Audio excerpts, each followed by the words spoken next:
Hey everybody, just going to take a quick break from the show to tell you a little bit about Shutterfly. If you're like us, you take a lot of pictures because you have a camera right in your hand all the time. How would you not take a lot of pictures? And we're taking all these pictures, more than we've ever taken in the history of the world.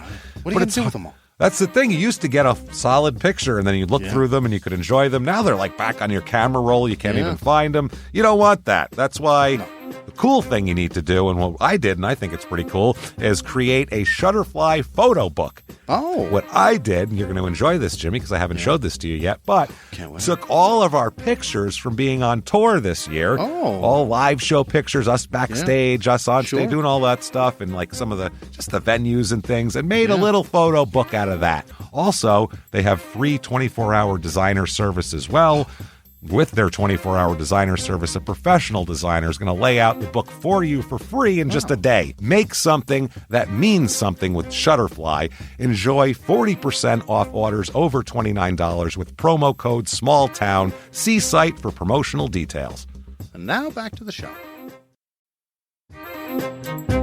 Hey everybody, just going to take a quick break from the show and tell you about Noom. Has Noom helped you? I believe it has. Oh, that's got an app. You can do tracking. It's terrific. It does. Noom builds personal plans that can meet individual needs. That's the thing. Takes into account any dietary restrictions, medical issues, other personal needs. That helps build a plan that works for you. And yes, so I know that you've had your own personalized program here that you've been working on. And it's weight loss This is weight loss results that last. They stick around because you get yourself into a lifestyle change. That's what matters. That's mainly it. You can't just say, I'm going to cut that out for a month and then go back. Do it. That's not what it is. So I'm glad it's helping you. That's great. And it really does. I like the psychology and biology-based approach here. Noom Weight uses psychology. That's why they say losing weight starts with your brain, but it also takes into account your unique biological factors, Jimmy. All of your multitude flora and fauna that goes on inside of you there. Sure, Stay focused on what's important to you with Noom's psychology and biology-based approach. Sign up for your trial today at Noom.com, Noom.com here, based on 3.5-year study of actively engaged Noom users with minimum starting BMI of 25. Individual results may vary. Visit our website for more information. In the depths of an Atlanta forest, a clash between activists and authorities ends in tragedy. I'm Matthew Scher, and on my new podcast, We Came to the Forest, we expose the hidden truths behind a shootout that left one activist dead and countless lives forever changed. Binge all episodes of We Came to the Forest ad-free on Wondery Plus. This week, we head to the town of Eufaula, Oklahoma, where a couple's ill-conceived plan ends in tragedy. Welcome to Small Town Murder.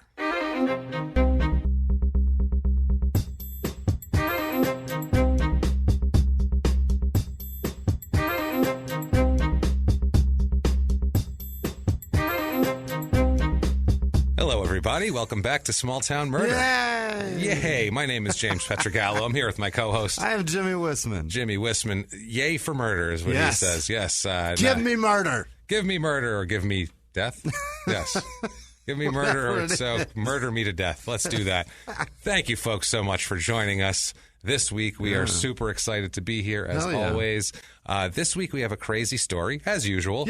Thank you guys this week, first of all, for all of your iTunes reviews, because enormous this week. You guys were completely overwhelming. A flood this week, and we can't thank you enough, because, like we say all the time, it is insanely helpful to us on the business end to have those iTunes reviews. It's a weird algorithm that iTunes does, and it sends you up the charts, and that's how people judge you. You guys are figuring it out to get us judged in a favorable light. In a positive light, and we thank you for that so much. If you haven't got on there yet, I know it takes 30 seconds. It's a bit of a pain in the butt. We realize that, but get on there. Give us 5 stars. Tell us you like the show. Tell us anything you want. Whatever. Anything. Clouds are fluffy. They are? Yeah, they are. They're super fluffy. We'll be happy with that. It doesn't matter. On the business end, though, it is insanely helpful. Yes. Some people, though, that's not enough, Jimmy. Sometimes. They say, you know what? I need to do more. I do. And you can do more. You Yes, really you can. can. You can go on patreon.com/crimeinsports. That's our other show. All that money comes to us. And you should listen to Crime in Sports. Yeah, please do. You should. It's true crime. You don't have to like sports. So much fun. It's sports are to that show what the town Town is to this show. Right. It's just to give you context. That's all the sports is. It has nothing to do with that. Also, listen to P.S. I Hate This Movie with me and my girlfriend Sarah Hunt making fun of bad romantic comedies, because that's funny too.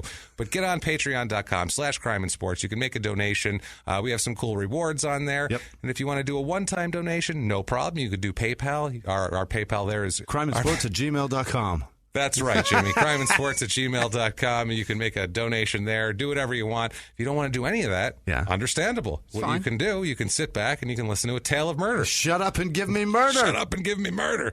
Also, too, we have to do the disclaimer, as always. That would be nice. As always, my favorite part. This is a comedy podcast. We have to say this every time, because some people they don't understand, or they don't know what they're getting themselves into. Yep. This is a comedy podcast. All the facts are real, the story's real, all the research is very real and very meticulously done. Trust me.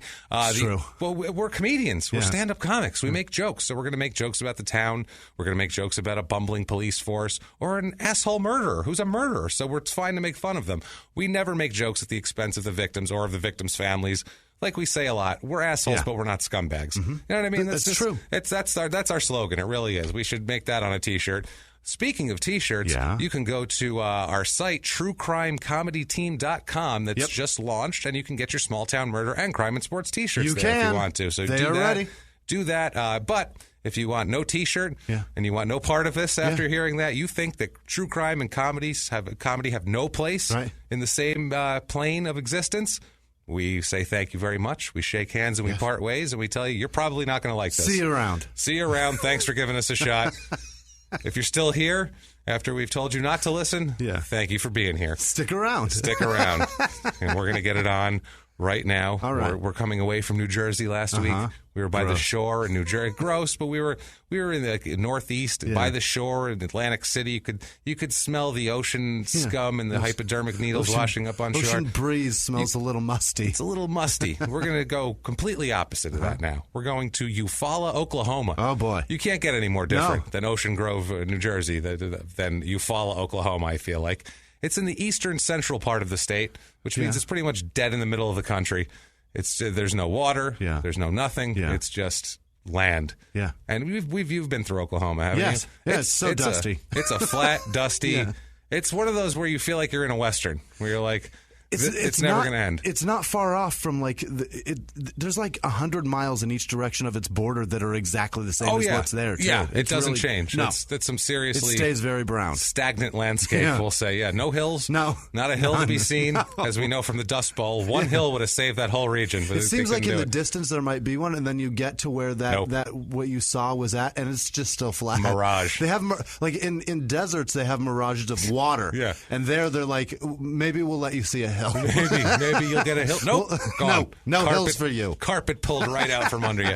It's about 2 hours outside of Oklahoma City and about an hour and a half from Tulsa. So, I mean, those are the closest major cities. This is in the middle of goddamn nowhere, would be the best way to put it. It's 32 miles south of Muskogee. Yeah. So, Muskogee? I think it's Muskogee if you go by the song. I'm just going by Tuskegee. We don't smoke marijuana in Muskogee. Oh, yeah. Old song. I assume that's where it's from, which this place sounds not like a place that's fun to visit. If they make songs about how much they don't smoke marijuana I'll bet there's songs about how much marijuana they do smoke. Probably. I'm sure there's an alternate version.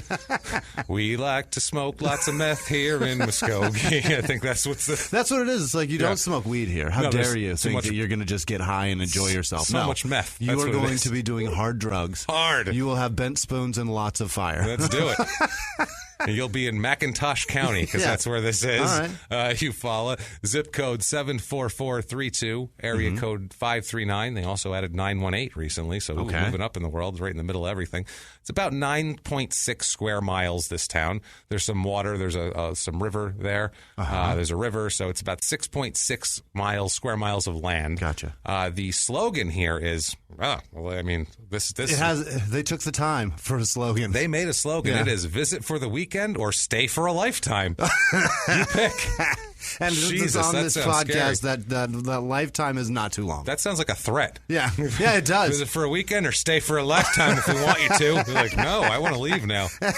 Jesus, I don't think I want to stay here for a lifetime. I didn't even want to stay overnight. This is terrible. We just stopped because it was late. And I heard that if you fall asleep, you can die. I saw a sign for hotel, so I just pulled off the road. It was a lot of driving. I was tired. The Days Inn looked decent. It didn't even look nice, and you're threatening me with a lifetime? But I guess I'm going to be here forever. Eufaula, they have Lake Eufaula, which is like that's their main attraction. It is the largest lake contained entirely within the state of Oklahoma. Because they made the Eufaula Dam, and that caused that. So every other lake is on the border? I guess there's a bigger lake, but it goes into other states, apparently. That seems to be how it works here. It contains Standing Rock, this lake, which is a historical monument which you can't see since they created the lake. It's underwater. So apparently I heard it. You see a drop of it if it gets really low, if there's a drought. Fascinating. Which is probably all the time, I think, in Oklahoma. Yeah. It's either a drought or a flood, I feel like. Right. That's the type of place where the weather is unforgiving.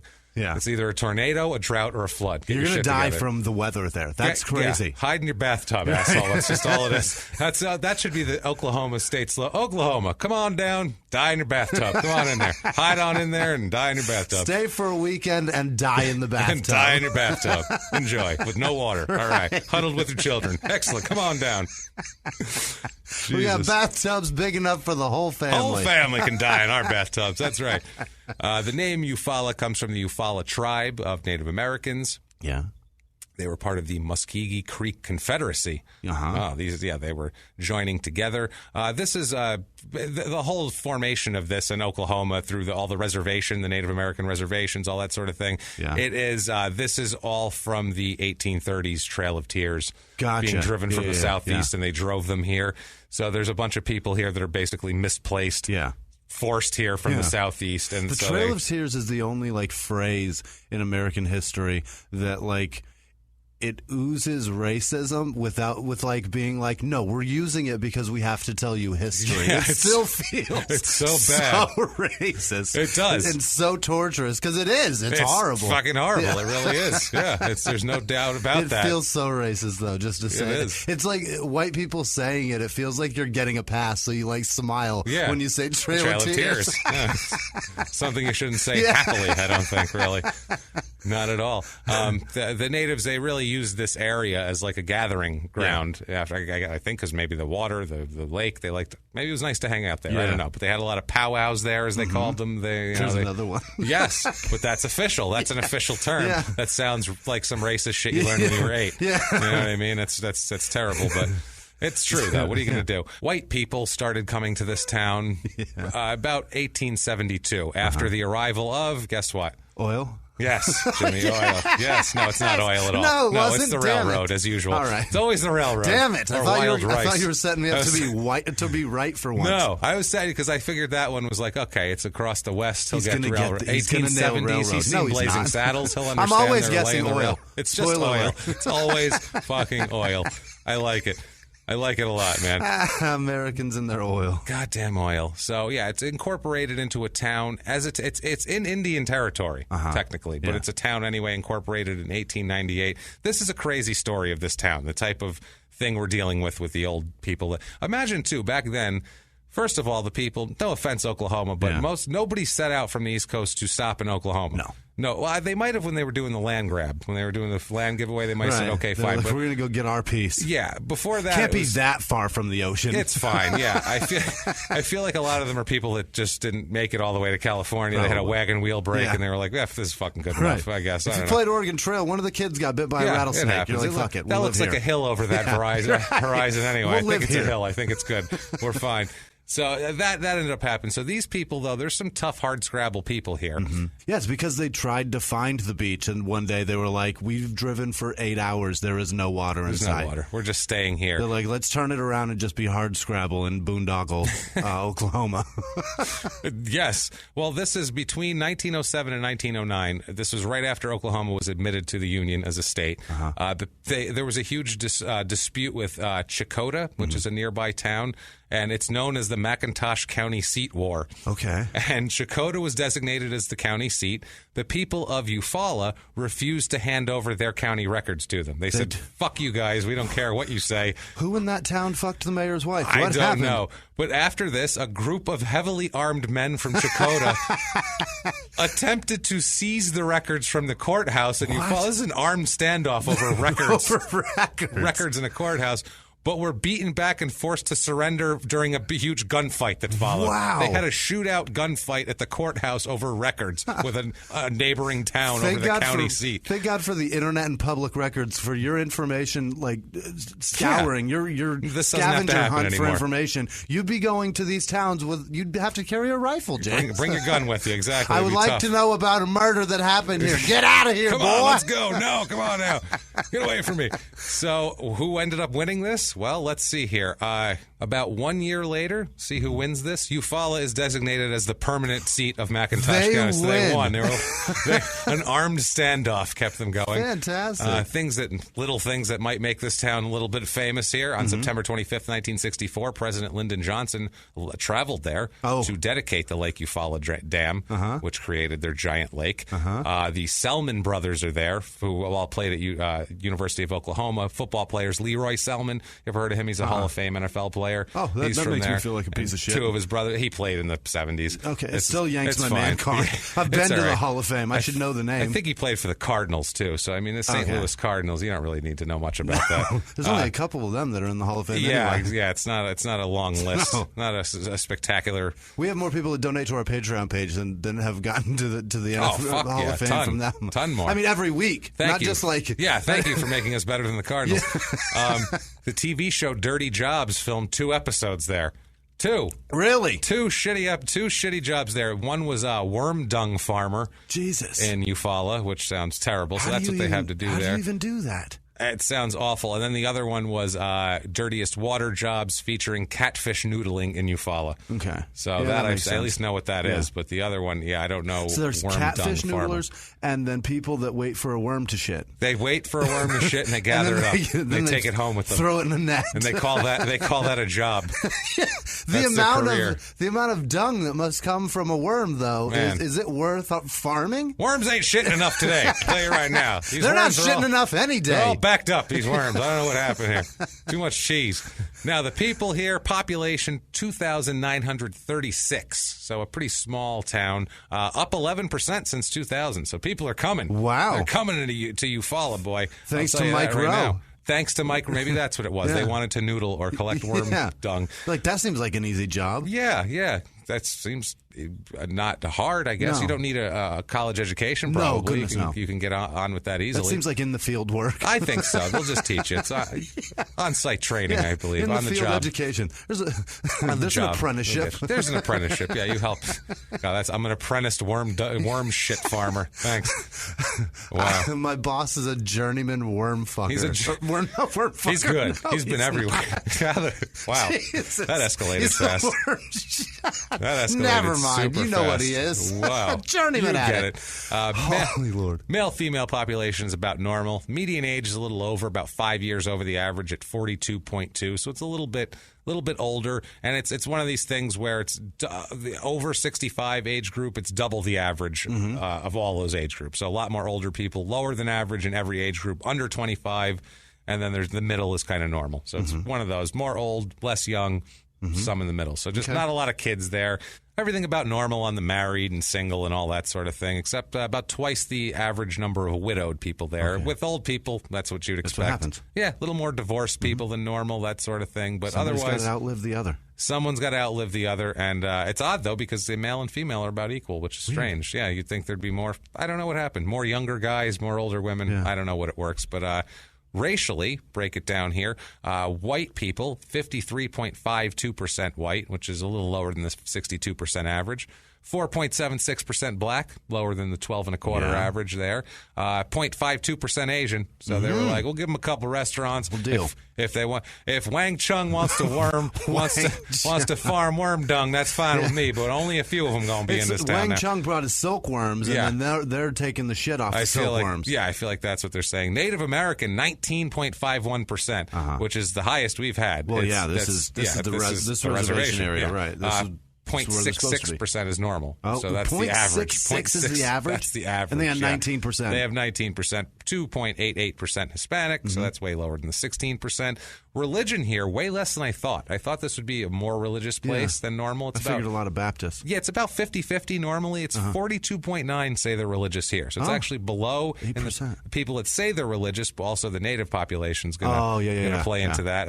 28.5% Baptist. So you nailed the Baptist part. 0.0% Jewish, 0.0% Muslim, as we would expect in Eufaula, Oklahoma. No right offense. in the center of the country, right in the on the buckle of the Bible Belt. We haven't got there yet, everybody. So 62% Republican, 38% Democrat, which is about on par with the state. I think it's actually a little more Republican, the state in general, than that. The economy here, not doing well. No. Not doing well, as a lot of these places aren't that we've covered. Garth Brooks didn't drive that economy through the roof? Apparently not. That sign that says home of Garth Brooks outside Oklahoma City. I don't give a shit. Don't care. That means nothing 2 hours east in Eufaula. Yeah. So economy here, 25% make under $15,000 a year. So as we know, that's not terrific right there. Only 0.4% make over $150,000. Which is way less than the average. So that tells you right there. Median household income reflected in that in $33,627 a year, which is about $20,000 less than the average. Wow. So it's not doing well economically there. Not terrific, it doesn't seem like. Who knew worm shit didn't pay? I would think that worm shit would be an amazing opportunity business-wise. If you had enough to see, I'd be like, that's probably worth $10,000. That has to be worth a lot. That's a lot of shit. I've never seen that much worm shit. Seems like it would take a while to gather that much worm shit, I'm imagining. With little tweezers and a little shovel. That sounds Pushing awful. it together? Just awful, Molding man. it into one giant worm shit? Oh, my God. I can't say worm shit. Why can't I say it? I was going to go through the jobs, but it's all about normal as far as averages, and also it doesn't matter because we know what the jobs are. Worm shit farmer and noodler. That's all there is. So noodle or farm worms. Enjoy.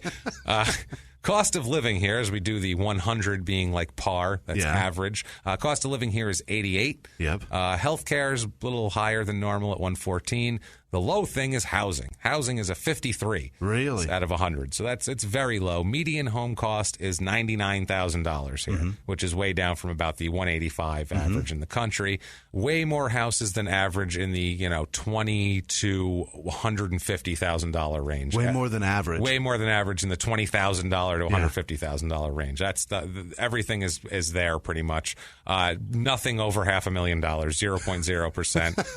It's about half the average of everything like 300,000 to 400,000, half the average 400,000 to 500,000, half the average of normal. So it's not a lot. If we've convinced you that you need to find some worm dung and get down to Eufaula, we have the Eufaula, Oklahoma real estate report for you right now. 2-bedroom apartment, average price of that is about $658, which is about $400 lower than the average. So not too shabby. I found a 2-bedroom, 2-bath, 1,100 square foot house for $60,000. That seems reasonable. Very That's reasonable. Look like a dump, but it's a nice cheap price anyway. 3-bedroom, 2-bath house, 1,600 square feet, a little more room to stretch out. $115,000. Very reasonable. That's a very reasonable price. Seems like expensive tornado food. That's going to be tornado food. Yeah, absolutely. It's everything here is like, well, how much will the insurance give me when it's leveled by a tornado? I think that's why there's no big nice I can't say not nice because I don't see these houses, but there's no fucking mansion. It's because you're going to have 2 mansions when a tornornado rips through the middle of it.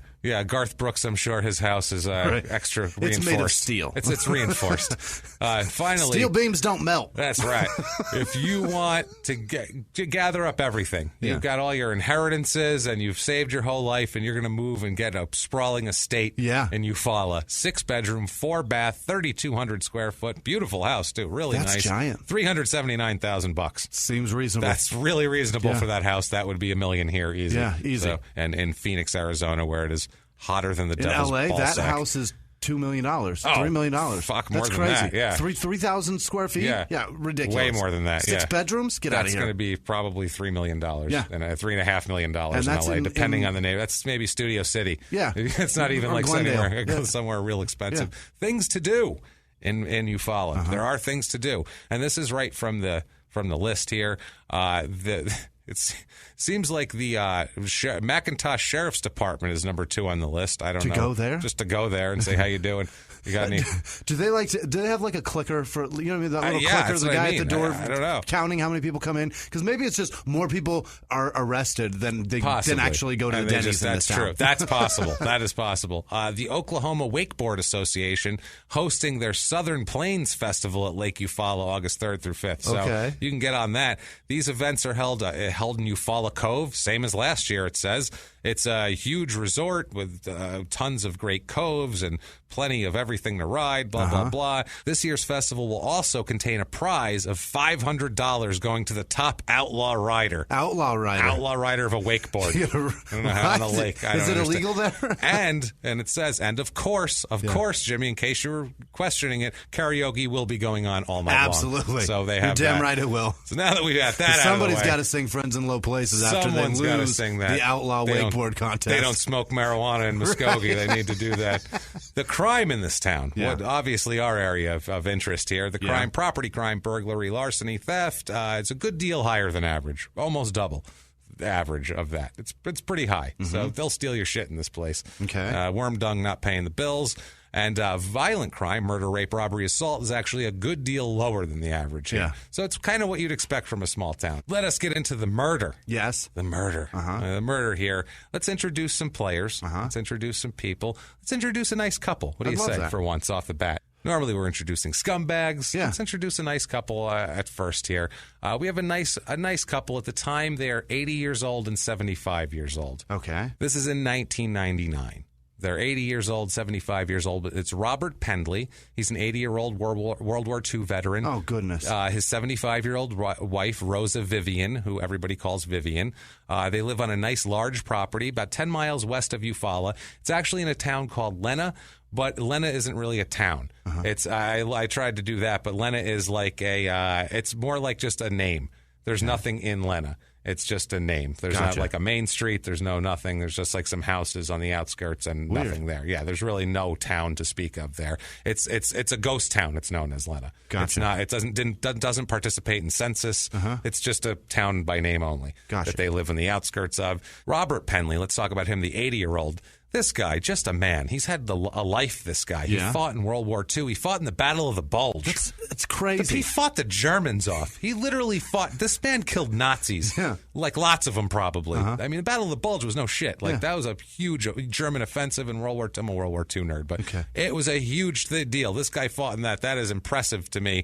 He fought in the 87th Infantry Division. Just a tough son of a bitch. Robert and Vivian, they lived their lives in Eufaula. He had a little store. In the 70s, they decided to build a nice home to retire in Lena, a few miles away from Eufaula. What a nice thing, right? This guy survived fighting Nazis, for Christ's sake. In Eufaula, he ran a garage, and Vivian worked in a department store. So they worked their whole lives. Yeah. He fought the Nazis. Yeah. They're going to build a nice house and retire to it. That sounds wonderful, doesn't it? In 1976, he was building a second story to the house. Yeah. Let's add on to this house. Let's make it a little more room for us. We'll expand. The grandkids come over. They have some place to stay. Let's do this. There's a lot of room. It's Oklahoma. Yeah. Let's build. Well, they're building up, but it doesn't matter. Anyway, he's working on the second story of the house in 1976, and Robert falls and breaks his back, leaving him paralyzed from the waist down. Oh, my God. So he is, from 76 on, he's in a wheelchair. This poor guy. The Germans couldn't kill him, but, falling off the roof in Lena, Oklahoma will do it. At this point, Vivian, she had worked at a department store called Sharp's Department Store in Eufaula. She held the job for over 25 years, and she quit to stay home with her husband. They were in their mid-50s. I think he was in his late 50s. She was in her early 50s, and she said, I'm going to stop that. Let's retire now. I'll take care of him since he can't walk. He can't do anything. He no longer had use of his legs, so that's obviously terrible. This guy, though, didn't give up. This is what a fighter he is. He worked to develop his upper body strength so he could move himself around and be like Joe from Family Guy. Yeah. And be like strong upper body, and he drags himself places, pulls himself in and out of everything. Yeah. This guy needs no help. He's one of these guys. He's a badass, this guy. His daughter-in-law, Diana, said, quote, he could lift himself out of his wheelchair onto his riding lawnmower. They had a recliner in the living room that he'd lift himself into and watch a little TV at night. Jesus. He's a badass. He's tough. Yeah, he's tough. He's like, I don't need anybody's help. I'll do this shit. I can do it myself. It's amazing. They said I can do it. Yes, this guy's a badass. Yeah. This is how we should all try to be, or we should all want to be. But we should all strive to be. Strive, but we're all pussies compared to this. No one's fighting the battle of the bulge. No. Then moving west to build a house. Yeah. Jimmy, how much more of a man is he than either of us? Honestly, I mean, that's not a sex anything. How much more of like a stereotypical man? He fought the Germans, he fought the Nazis off, and then built a house in the middle of the frontier. Holy shit! He was legitimately out looking for Adolf Hitler. Yes, he was looking for the worst man in the world. Unbelievable, man. And then he goes home to build a house. Awesome. So apparently Diana said they took great pride in their home. She said it had a 3-acre yard that was like more like a park.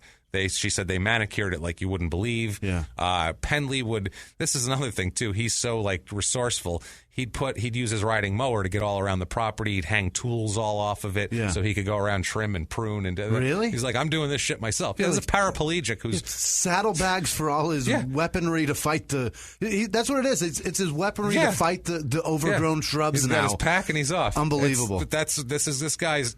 He's not. 3 acres. I'll take care of it. Paraplegic, old, no problem. I got Don't give a shit. I got this. Incredible, man. Also, too, they had in 1963 the Eufaula high school class of. The Eufaula class of 1963, not in 1963, held a reunion on their property. That's how nice their it is. house. Because they said, quote, it looked like a park. Unbelievable. So it was like the nicest been out there pruning the grass around. all week. Yeah. Diana says, quote, Mom was just a workhorse. She was going all the time. Their home was their pride and joy. Mom and Dad both took great pride in their yard. Yeah. So they really, really did. Eventually they cleared because this wasn't clear originally. Yeah. They moved into nothing, and they ended up clearing several acres to have a yard. Wow. To have a nice property that turned. They just found this area in Oklahoma and said, let's make this look like a park. Yeah. I'll build a house. Let's get the yard done. Hop in my wheelchair and let's do this. That's impressive. High school's like, that place looks nicer than our football field. Let's hold our graduation there. Let's do that, man. So all the way up, they've had such a. I mean, that's a life. Yeah. You know, they're 80 years old. In July of 1999, they're 80 years old. Robert is. Vivian's 75 years old. Right. They've had they're not afraid of a lot either. I wouldn't think he wouldn't be. I mean, it can't be scarier than the Battle of the Bulge. I wouldn't imagine, no matter what's going on out there. So.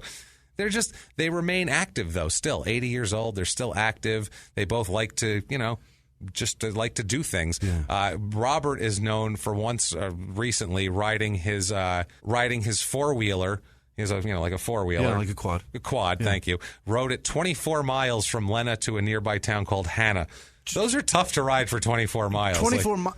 That's brutal. I mean, on the road, too, because those tires aren't built for the road, so they kind of tug you each direction. No, and I doubt it was even all on roads, probably. Knowing him, he's like, I'm going to take a shortcut. Well, I've done it. I've ridden much further than that on a quad. But you're not an 80-year-old paraplegic. I'm not a guy whose legs don't work. Yeah. I can shift it. That's what it is, right. Exactly. So anyway, But they're starting to slow down a little bit physically because he's 80 years old. I mean, at some point, you got to relax a little bit physically. They wanted to see the sunset better in their property. They said the sunset was obscured by some brush, and they wanted to be able to sit down and look at the sunset. He hasn't cleared enough? He hasn't cleared quite enough. Yeah. Well, it's 3 acres they cleared. Yeah. That's a lot. So they couldn't clear this. I guess some things that he couldn't get to. Because in a wheelchair, it's got to be hard. I don't think he can climb a ladder and get up on something. That's got to be very difficult. So the couple hires a man to clear some land so they could see the sunset, okay?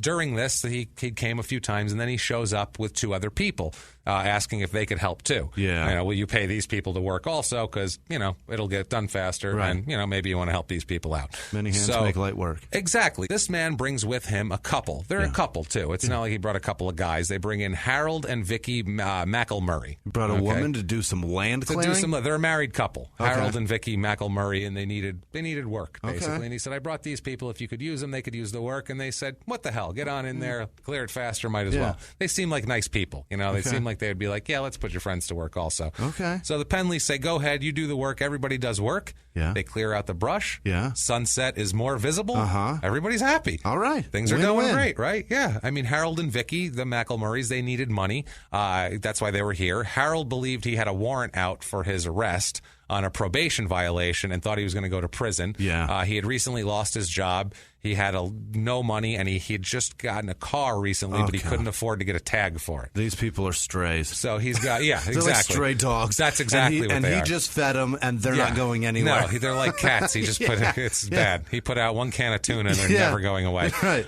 Harold McElmurray had previous convictions for both grand larceny and concealing stolen property. So he's had some run-ins with the law here. Vicky McElmurray also has an alias of Vicky Lynn Holman. I'm not sure if that's her maiden name or what. She is also at this point on probation for two things. She pleaded guilty in February 98 to forgery and receiving stolen property and got a 3-year deferred sentence. Also had another charge of receiving stolen property dismissed in a plea agreement with the other, in conjunction with the other one. And this guy hangs out with these people. He hangs out with them. Yeah, she's also charged with grand larceny in September 97, and that was, I never did figure out how that one came out, but we don't need to know that. It shook out in the wash somehow. It shook out in the wash somehow. Maybe they dropped it. I'm not sure. So they've gone to the Penleys, the McElmurrays. They've done work there. They leave. 3 weeks goes by. Okay. Nothing's going on. Yep. I mean, it's fine. They don't hear from them again. They're just some people they paid to work on their property. Right. Everything's good, right?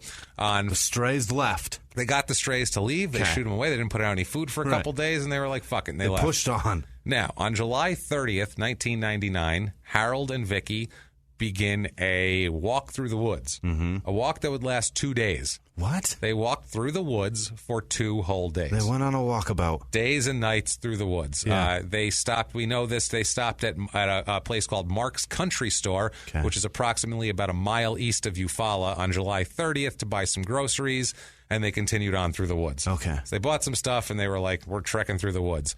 They end up at the Pendley's house, at Robert and Vivian's house on August 1st, 1999. Fresh out of Lunchables. Fresh out of Lunchables, man. They stopped at the store. No more Lunchables. They couldn't farm any worm dung on the way. Times are tough.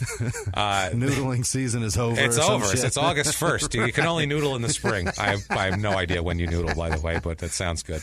It sounds like they'd be like laying eggs or something, and you could get in there and get them at that point. On logic, I'm saying it's noodling season. Fisted. I did. I just fisted the wall. You're fisting a catfish's face. I am. Well, that's what they do. You gotta wiggle your finger. Yeah, James. you gotta fist fuck them right in the face. That's how you work it. Fist fuck their face. That's what you do with those catfish. Sorry for that, but it's true. Damn it, you can't let those catfish get away with shit. Hilarious. You give them an inch, they take a mile. So you give them an inch, they take your whole forearm. They take your whole forearm off.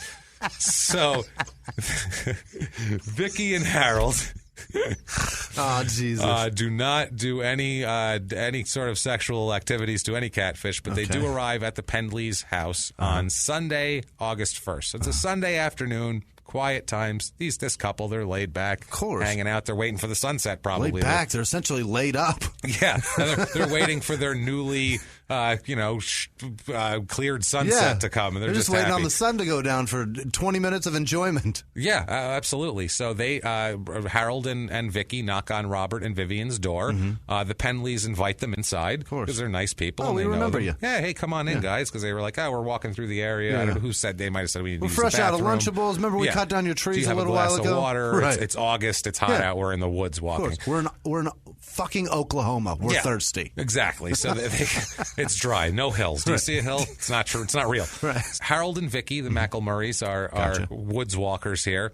And the Penleys, they are an elderly couple. They go outside because the McElmurrays wanted to smoke cigarettes. Okay. So they went outside. They go in the garage. At some point while they were inside, Harold steals a pair of scissors. Course. At one point. He steals a pair of scissors. They smoke their cigarettes. They hang out. He stole a pair of scissors. After a little bit, they leave. Okay. They say, thanks, guys. Good to see you. We're going to walk. And they walk over into the woods. are done. Yeah. The McElmurrays walk into a wooded area across the road. They're gone for like 2 hours. Okay. So the Penleys think, all right, they're gone. They walked into the woods and they're gone. Strays walked away again. Yeah. Well, they're probably the next town over by now. Who knows? Instead, though, they were not at the next town over. The McElmurrays were in the woods shooting up meth. Okay. They were shooting up meth and trying to decide how they were going to rob the Penleys. Wow. That's what they're thinking. So, by the way, any decision you make in the woods while shooting up meth, probably not the right decision. You've already made one bad decision. That's terrible, but it's only going to get worse, I imagine, at that point. Just say, you know what, I'm going to do a moratorium on decisions right now. Just hang out for a while. Moratorium on decisions. Let this meth kind of circulate through my system. The only decision I'm making is to enforce a moratorium on decisions. Yeah. No more. They were trying to decide whether they should rob them or rob and kill them. That was decide whether they were going to rob them or not. It was just, do we just rob them or do we rob and kill them? What do we do here? Let's flip this bent spoon to decide. Yeah. Harold at one point tells his wife, I want to kill them, but I just don't feel right about it. He says that he didn't like Vivian very much, but he liked Robert a lot. He says Robert was always real nice to me, the old man. So he's like, the old lady's a bitch. Yeah, fuck her, man. So he said that they both shot up what Harold called a little bit of crank. Any amount of crank that you're shooting up is no too good. Much. They hang out after shooting the meth here. They hang out for about 30 to 40 minutes, and then they decide to return to the Penleys' house.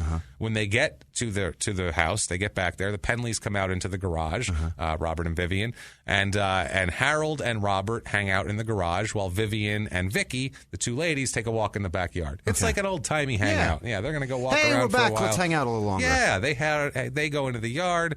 Obviously, Robert is seated. He's in his wheelchair hanging out. Out of nowhere, they're just talking. Everybody's talking, having a good time, just, whatever. I don't know what people talk about in an Oklahoma garage with people who've cleared their brush. I don't know, but whatever. And already stolen scissors from them. Yeah, that they don't know about. Out of nowhere, Harold pulls out the pair of scissors he had in his pocket and starts repeatedly stabbing Robert in the chest. Fuck. Enough times to knock him out of his wheelchair. And this is a strong old guy, but he's still a strong, he's strong. He's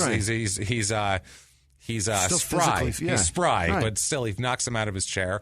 Harold, he's not done with just the scissors. He then picks up a garden hoe and starts beating Robert with the garden hoe. What? In the chest. And the 75-year-old there's 80. This is an 80-year-old man. Right, but the 75-year-old, she's walking in the backyard. with what's-her-fuck. Yeah, she's in the backyard with a methed-out Vicky, okay? So Harold is beating him with a garden hoe. Oh, my God. To the point where the hoe breaks from impact. That's the only reason he stopped, because he broke a hoe from impact. On his head? On his chest. Oh, my God. And all over him. I will say this, meth, if you're going to do a blitz attack like this, meth is the drug to do this fuel. on. This is the fuel for that, which is awful. So he's mad. It's the Gatorade of murder. It's what it is. Gatorade of attack blitz murders. Jesus. So at this point, he's got the hoe. It's broken. So he's like, oh, this piece of shit. Guy. I'll take that back to Home Depot later. Yeah. But for now, I'll take this garden rake and continue the assault. And then he took a rake? A rake. It's got to be like the super solid metal solid one. It's not that tinny one. Oh, yeah, it is, too. So at this point here, he's beating him with a rake. He's on the ground, bleeding on there. Vivian walks into view and sees what's going on. And she freaks out. She starts to run.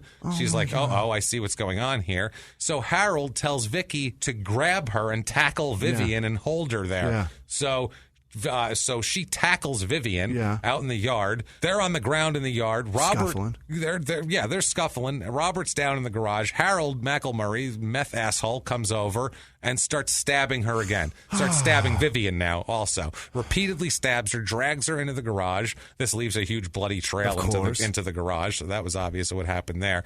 Now, Robert Penley, he was stabbed all over the place. He's stabbed in the chest, in the back of the head. He was out of the wheelchair, the whole deal. He's still alive. Yeah. He sees what's going on. This guy is such a fucking man. Just such an incredible person. Yeah. He starts clawing his way over there. They found claw marks in furniture of him trying to get himself up to go help his fucking wife out. Unbelievable. Unreal, man. These poor people. That's American soldiers, by the way. That's just fucking, I don't know what to say about that. That guy's awesome. That's World War II. That's a different generation. Yeah. I'm not even going to...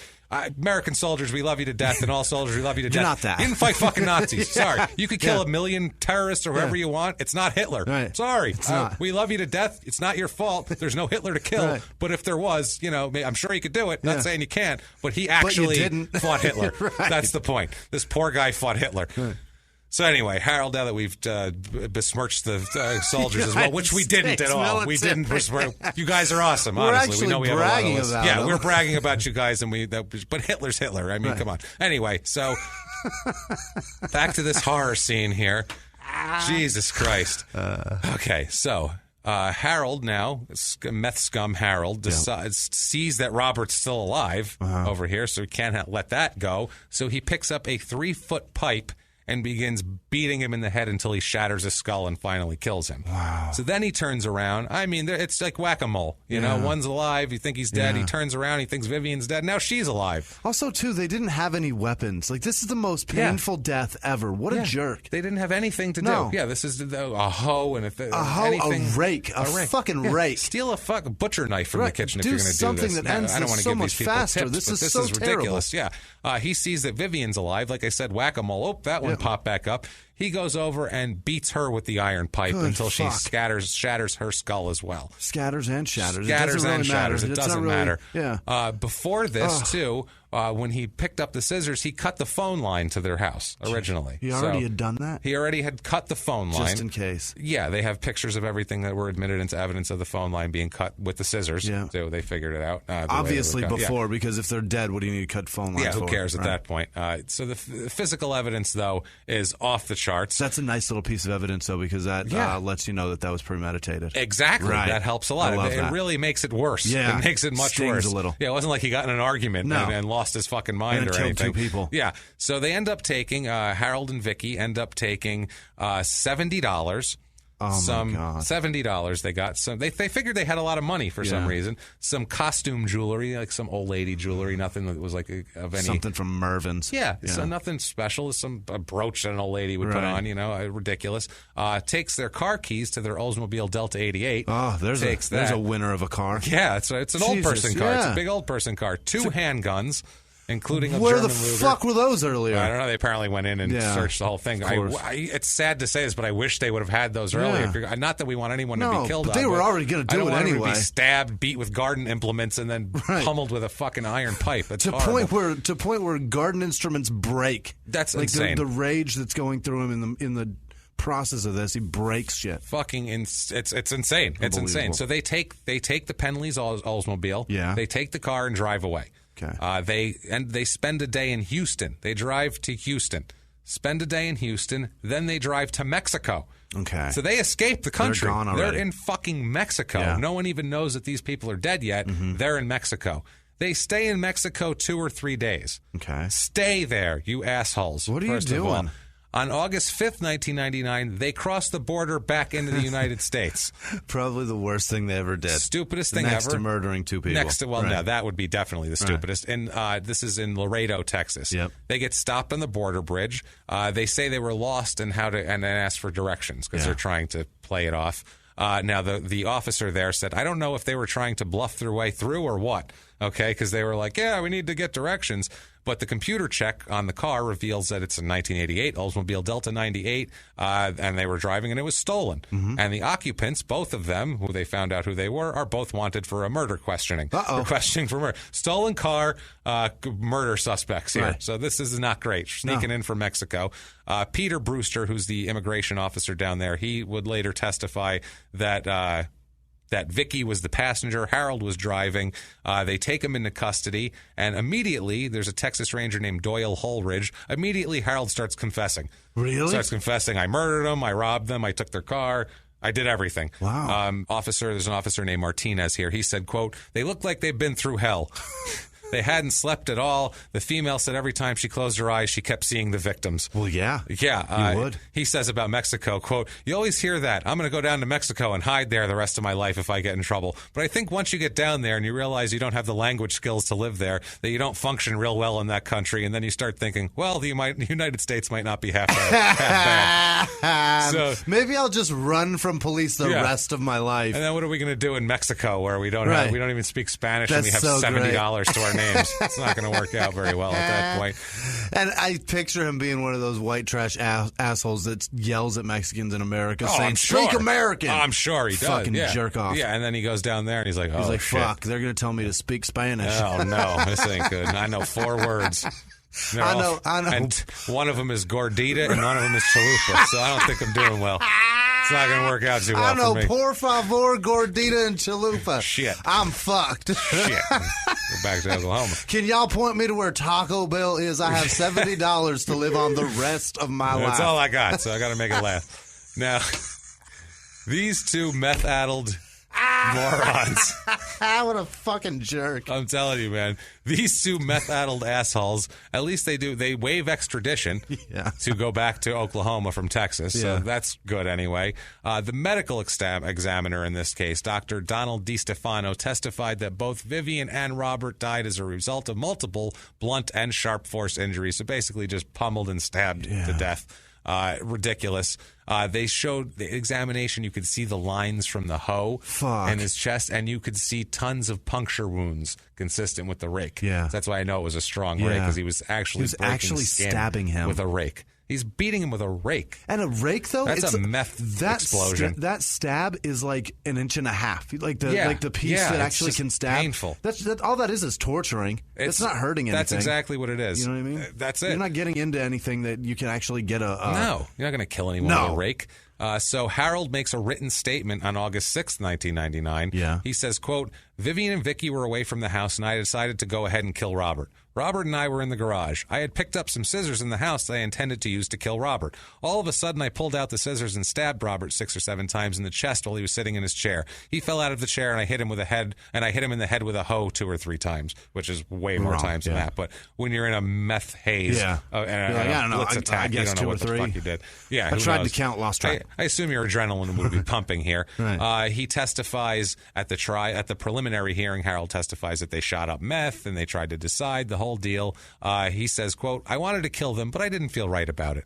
Well, you should have. Well, you still taken did that. it. Yeah, you fucking asshole. You felt right enough, you jerk. Yeah, it's ridiculous. He made some conflicting statements, some putting his wife in more than others, basically. Holridge, the Texas Ranger, said, quote, it seemed like he wanted to keep his wife out of the situation. It was obvious to me that he was trying to take more of the blame. Yeah. So I think he was just like, shit, yeah, this feels like he saw how much Robert loved his wife and how much of an effort he made to get to her. He was trying to get to her. He was like, maybe I should just live my life better and try to love he her had more. some post-meth guilt. I don't know.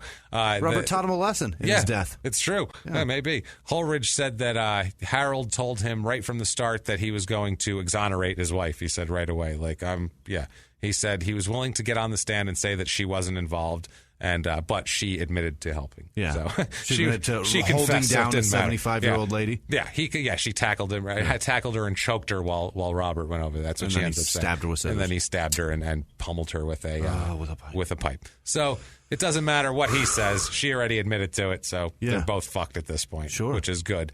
Now, Saturday, June 9th, 2000, he's obviously being held in a cell.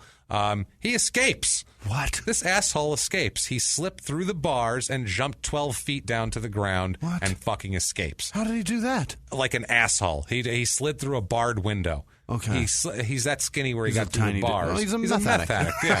He slides through the bars. He's the size of a bar. Absolutely. And the second floor, it's the second floor, jumps down 12 feet, and he's gone. That's nothing for a meth addict. Nothing. That jump and run 20, 30 feet. Never Nothing mind. for a skeleton. Yeah. June 11th, 2000 is when his trial's supposed to start. So this is 2 days before his trial. It's supposed to start that Monday morning. Luckily, June 11th here, the start of the trial, they were like, well, I guess we'll start it anyway. You know, we'll start getting evidence. Opening statements out. Yeah, he's recaptured that morning. Just in time. Literally, they brought him, they were like, oh, there he is, and bring him inside. It was that. Ladies and gentlemen, the evidence will show that the defendant, who is not currently... No, he's here. Hold on. Hold on. He's right outside. He was caught, taken into custody at 6 a.m., too, so before the day, when he was stopped in front of City Hall. Wow. What the fuck are you hanging out in front of City Hall for? Staying in downtown? Yeah, I feel like he was just like, never mind. They'll never catch me. I'll hide in plain sight. You're a fucking meth addict. You got face blisters, you fuck. I feel like that's what he tried to do, was go out and smoke some meth for a day and then come back. And he was like, where am I going to go? Mexico's not an option, obviously. Tried that. I could see him out there still in the prison uniform. Yeah, just hanging out. Just wandering around in that orange jumpsuit having a cigarette. Yeah, looking for worm dung. So they said, trial's going to proceed as scheduled then. Fuck it, he's here. Everything's fine. Now, October 24th, 2000, Vicky McElmurray enters a plea. They do jury selection for hers, and she says, never mind, I'll take a plea. She makes a statement, apologizes to the Penley family, asks for forgiveness. She said that her and her husband intended to rob the Penleys but not murder them, which, why would you take scissors? Right. Maybe she didn't. I don't know. She claims that she did not participate in the killing of Robert Penley, but she did hold Vivian down while her husband beat and stabbed her to death, which is just as fucking bad. She's facing trial on 2 first-degree murder counts, and she pleads guilty. She's handed 2 life sentences without the possibility of parole. Holy shit. Take a hike, Vicky. You can't kill Battle of the Bulge heroes and get away with it and their wives. 2 life sentences. She's also sentenced to 20 years for robbery by force and pleaded guilty to larceny of a car, which doesn't matter. They'll be served consecutively. So she's in for life without parole. It's an extra fuck you. It doesn't matter. Yeah, it's just a matter of getting it off the books. Now, his trial, asshole Harold's trial, he goes through his trial, he testifies, the whole deal. I don't know why he even bothered going through with the trial. I don't know why he didn't plea, but I think they didn't want to plea because they want the death penalty for him. Oh. They're looking for death penalty. That's why he didn't plea, because he's like, I'm not going to. And they were like, we're not plea. Why would we have your statement? Right. We have every bit of evidence in the world. You admitted to it. Your fucking wife admitted to it. We think it's a slam dunk. And he's like, well, pretty I'm not sure we're going to get you. Yeah. And also, too, if you tell that story, how many of you guys want to kill the son of a bitch yourselves right now after you heard the story of Robert and Vivian? I hate him so much. You hate these assholes. That's like the best. Those two seem like the best grandparents you could have, and these assholes killed them. This is like the whole reason that you don't do drugs. You know what I mean? Like, or meth at least. Stop the egg in the frying pan commercial. Stop any stupid commercial that doesn't involve this lesson. Because this is what happens when you get too deep into drugs and you need drugs. Yes. No, exactly. So finally, trial is over for him. Jurors take less than an hour. Wow. To shit can Harold. To shit can him for death? For the death penalty? That's for the actual guilty verdict. And then wow. They decide? There, it's a recommendation, and then the judge does the formal sentencing, whatever. So they decide, and then they go in for sentencing. Guess how long they take for sentencing? 10 hour. minutes. Really? An hour. That's how long I think you have to take. It's like if you get like a plumber. They're going to charge you for an hour, even if it takes 40 minutes. It's one of those. It just takes an hour.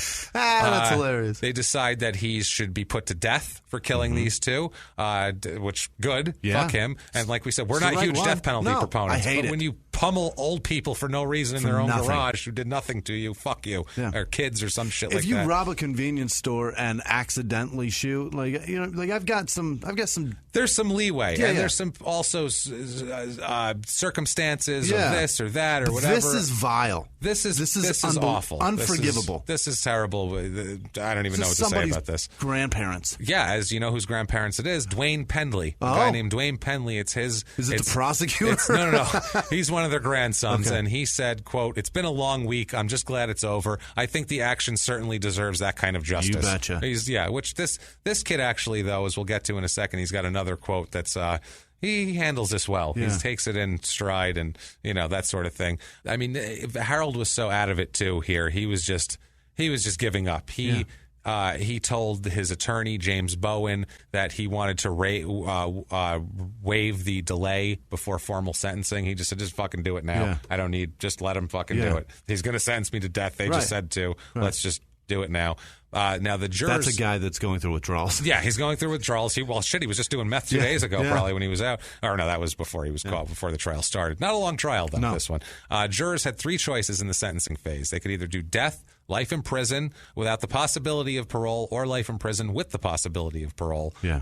They even his attorney called it, quote, a monstrous act. So, Either way, he's never doing meth again. No. But the attorney, his whole thing was, it's a monstrous act, but that doesn't necessarily make him a monster. I mean, Monsters behave like monsters. That's the thing. They had some mitigating things. His sister showed up. Harold's sister showed up and testified that her and her brother were abused by their parents growing up. Their mother would lock them outside and starve them, she said. The neighbor would feed them peanut butter and jelly sandwiches under the fence to keep them. So shitty childhood. If you do this stuff, your kid's going to kill old people later. Shitty childhood, but he stabbed and pummeled old people to death. So, said the mother and father would fight. The sister said that he would that the father would beat them and then make them wash the blood off the carpet and walls. That's a pretty good beating if there's blood on the carpet and walls, which is terrible. They should be thankful they had carpet. Yeah, but she said she never committed a crime or became a move. They asked her, like, well, what's your criminal record then if your upbringing was so bad? And she said, well, I don't have any. They said, how much meth do you do? And she goes, I don't do any meth. They were like, okay, then. Explain the difference. So could have been fine. He's an asshole. Your brother made a bad decision. That's what's going on here. Absolutely. The judge quickly follows the jurors' recommendations and sentences Harold to death for two first-degree murders. They also, for some reason, the jury urged that the judge also sentence him to 100 years in prison for robbery with a dangerous firearm and 20 years in prison for automobile larceny. Just in case that death thing doesn't work. In case that death thing, you never know how tough he is. Jesus Christ. He may be a battle of the bulge kind of guy. He could have, he just maybe was born a generation too late. Yeah, that's it. The judge tells him that he's sure of his guilt, and he believes that death is the only appropriate punishment for him. And he says, quote, Mr. McElmurray, I frankly believe that you know that as you sit here. So you know what the fuck's up here. He writes a letter to his sister who testified on his behalf in the mitigating. She's a fourth grade teacher in Montgomery, Alabama. Okay. Different paths there, I would say. She said, or he wrote in the letter to her that he considered dying for the crime. It might be, quote, God's way of getting him into heaven. I don't think that God has any plan for you. If there's a God, if there's a God, he's going to tell you to go fuck yourself. You ain't in it, bro. Yeah. That's what's happening. Absolutely. So he appeals because it's a death penalty thing. He appeals, and the appeals things are so stupid. He claims that there's a problem in how they question prospective jurors, different biases all the they might loopholes. have. They're grasping. They're grasping at straws. These are pretty not that great. Sometimes I look and I go, that's a pretty good reason for an appeal. But this one, it's not that terrific. Claims that the prosecutor used his preemptory challenges to excuse too many young women. They were saying how, they were trying to get rid of the young women who might have sympathy for him and get to older people who would be scared of someone like him. So he was saying they struck out anybody who was in their 30s and their 40s, but they let in people that were in their 80s and their 60s. Okay. So, I mean, the prosecutor's trying to stack it in his... Sure. That's how it works. That's the game. Yeah, that's what you do. Yeah, absolutely. Talks about statements that he made where he minimized the participation of his wife, saying that, some of that got admitted and that was false because she did participate. So trying to say that I lied and you believed it, so I shouldn't get killed for that, which makes no fucking sense at all. They said the prosecutor introduced at least 5 different statements. So he's saying how, I was lying at one point, so how are you going to say that any of it's true? Which one of these are my statement? You can't just take one. Yeah, we can. Yeah, we can do it. We'll just figure it out. You said it. We'll just put everything in order on our own. He tried to do a defense of voluntary intoxication, saying that, he shouldn't be killed because they were, I was high. They were high, and so I'm guilty. Don't get me wrong, but maybe you shouldn't kill me. That's a mitigating factor. I was kind of high, but they were like, but you were getting high and planning it, right? So that kind of mitigated. He didn't just get high and then just snap and start killing people. Yeah. You got high and said, "What should we do? Should we go kill these motherfuckers?" Yeah, hold on, wait, let me jam this in my arm first. How's your night? Mine needs some murder. Yes, asshole. So all that appeal, that goes to shit. They say go fuck yourself. Now he has obviously a bunch of other appeals, because it's a death penalty case. As we know, these go. You get 10 appeals. Right. Well, June 2002, Harold waives his appeals and asks for an execution date. All right. Never mind this shit. He didn't file his appeal after they upheld his death sentence with the appeal we just discussed. He waived his appeal to the U.S. Supreme Court. Everything. He wrote a letter on June 16, 2002 to the Attorney General's office saying, quote, "There is no question as to my guilt and I feel competent to make this decision." So he said, "I want to die." He's begging. He's begging. So June 26th, 2003, the Oklahoma Court of Appeals sets a July 29th, 2003 execution date. Yeah. So that is a month from when we're talking about. Right around the corner. Coming right up. July 29th, 2003, he has his final meal. which I know this is your favorite. Yes. You should see Jimmy's face light up when I say final meal. He's Food? like, ooh, I love these. His final meal is disgusting. It is noodled catfish and worse. worm dung. It is a Canadian bacon pizza. What? They don't say which, so he puts ham on his pizza. They don't say which, like it was a frozen deal or what. A pint of chicken livers, cottage cheese, and 1 raw white onion. What? The fuck are you eating? What is that? That is disgusting. That's not a meal. No, that is not a meal. A pint of chicken livers. A That is raw so white- much chicken I'm liver. more concerned with the 1 raw white onion. He's just eating an onion. I think he probably had put that on liver the and pizza? onions. Okay, It sounds like handfuls of it.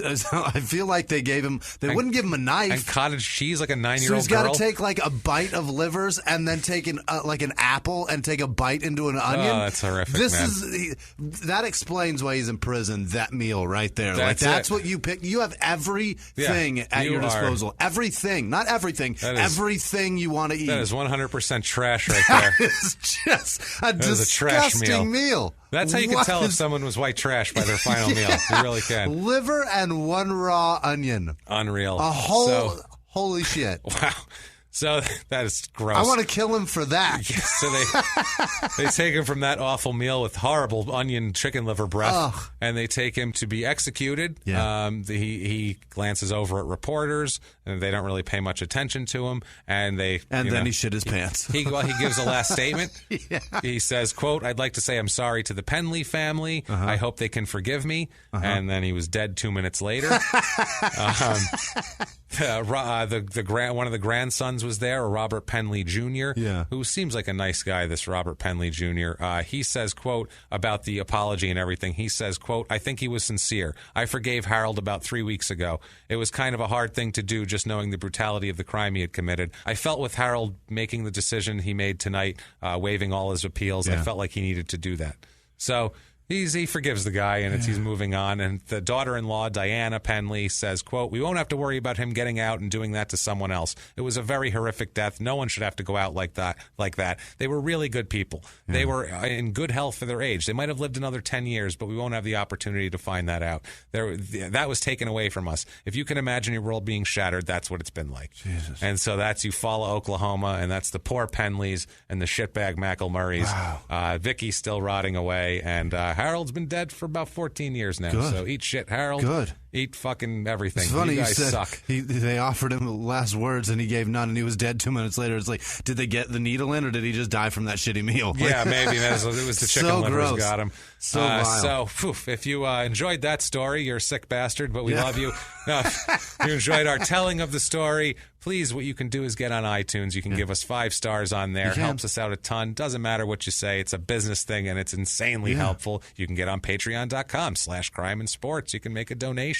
That's no problem. You can go to PayPal. crimeinsports@gmail.com is our address there. You can do all that stuff. TrueCrimeComedyTeam.com and buy a shirt if You you can like. buy a shirt. And just the look amount around. of people that have Thank you, already, guys. holy shit, it's so overwhelming. That's amazing, guys. I've Thank got you. my work cut out for me next week. Sending them all with out. the So. Jimmy's Thank going to be you, doing guys. the shipping. And we have some shout-outs for some fine people here of also our Patreon people and everything else. And also, too, some social media. If you'd like to find us on social media, on Facebook, we are facebook.com/smalltownpod. We are on Twitter @murdersmall.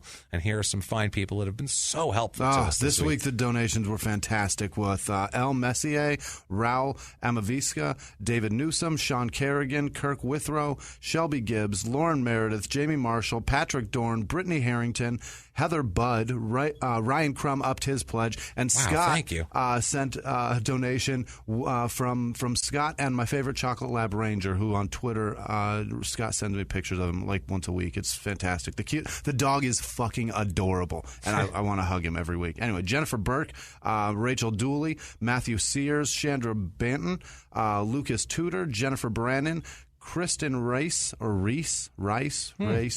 One of those She knows three. who she Kristen, is. you're terrific. You rock, Kristen. Corin Miles, Cindy Smith, Kelly Everett, Mindy Beganat, Andrew Wiegand. He sends like every couple of weeks. He sends us some cash. The guy's He's so nice. great Thank dude. you so much. You don't know how much that helps. Iana Nelson upped her pledge, so thank you. Thank you. Iona. I think it's Iana. I forgot to.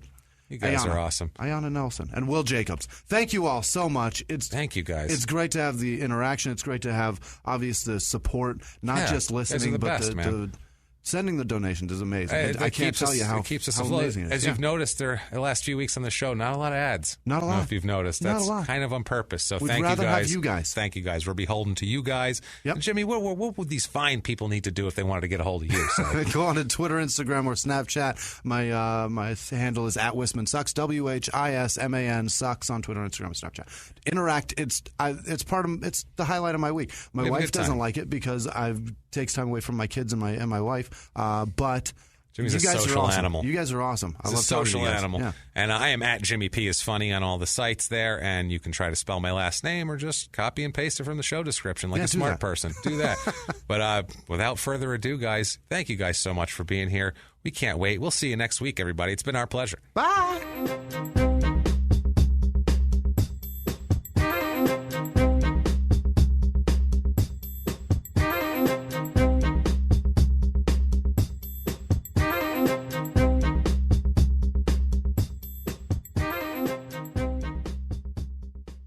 If you like Small Town Murder, you can listen early and ad-free now by joining Wondery Plus in the Wondery app or on Apple Podcasts. Prime members can listen early and ad-free on Amazon Music. Before you go, tell us about yourself by filling out a short survey at Wondery.com/survey. He was hip-hop's biggest mogul, the man who redefined fame, fortune, and the music industry. The first male rapper to be honored on the Hollywood Walk of Fame, Sean Diddy Combs.